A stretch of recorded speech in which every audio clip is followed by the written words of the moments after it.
নিয়েছি শাপলা আর এখানে নারকেল দিয়ে শাপলা ভাজবো। এখানে বসিয়েছি কড়াই গরম হয়ে গেছে, দিয়ে দেবো তেল। আগে কটা লঙ্কা ভেজে নেবো, শুকনো লঙ্কা দিয়ে করবো শাপলা ভাজা। লঙ্কা পাতা ভেজে রেখে দেবো তেলে, কটা গুঁড়ো করে দেবো, ভেজে বাটিতে রেখে দেবো।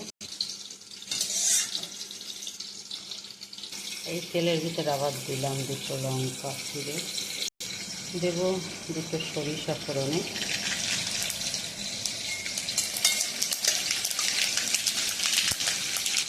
এবারে দেবো নারকেল একটুখানি তেলে ভেজে নেব।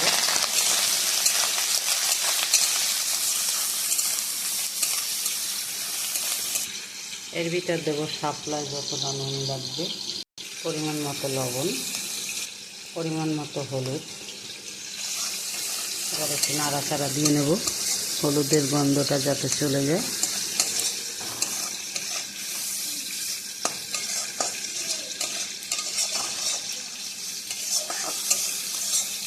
হয়ে গেছে ভাজা।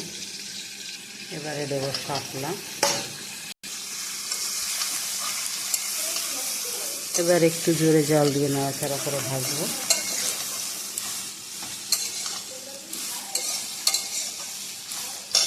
এখানে আমি যে লঙ্কাটা ভেজেছি এই লঙ্কাটাকে গুঁড়ো করবো।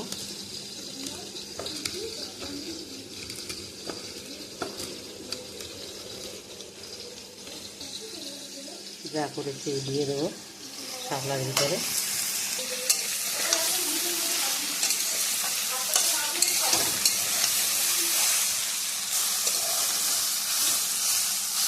শাপলা ভাজতে বেশিক্ষণ লাগে না, 5 থেকে 7 মিনিট লাগে। আর শাপলা সবসময়ের জন্য জোরে জল দিয়ে ভাজতে হবে, শাপলায় জল থাকে, জলটা টানার জন্য।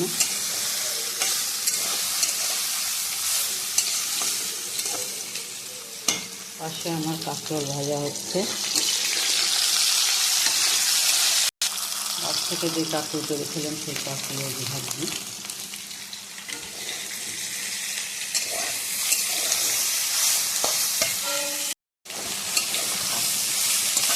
শাপলা ভাজা হয়ে গেছে, নামিয়ে নেব। এই যে দেখো বন্ধুরা, নারকেল দিয়ে করেছি শাপলা ভাজা,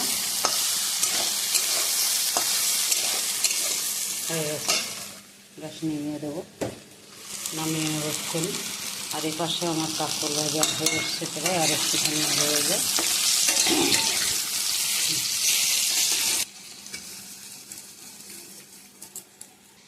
তাহলে বন্ধুরা হয়ে গেছে শাপলা ভাজা।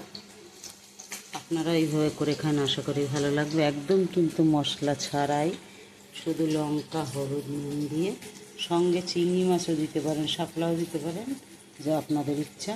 এই যে হয়ে গেল শাপলা ভাজা। আজকের মতো এই পর্যন্ত।